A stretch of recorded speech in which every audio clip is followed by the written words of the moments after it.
4 நாட்களுக்கு வெப்பம் அதிகரிக்கும் என வானிலை ஆய்வு மையம் எச்சரித்துள்ளது. தமிழகத்தில் கடந்த மார்ச் மாதத்தில் வெப்பம் அதிக அளவில் பதிவாகி இருந்தது.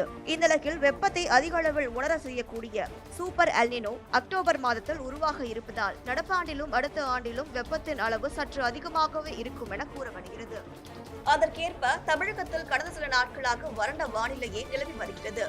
வேலூர் உள்ளிட்ட வட மாநிலங்களிலும் வடக்கு உள் மாவட்டங்களிலும் 105 டிகிரியை தாண்டி வெயில் பதிவாகி வருகிறது.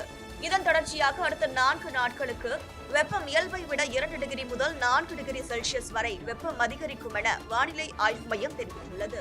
வெப்பத்தின் தாக்கம் அதிகமாக இருக்கும் என்பதால் காலை 11 மணி முதல் பிற்பகல் 3:30 மணி வரையிலான நேரங்களில் அவசியமின்றி வெளியில் செல்வதை தவிர்க்க வேண்டும் என எச்சரித்துள்ளது.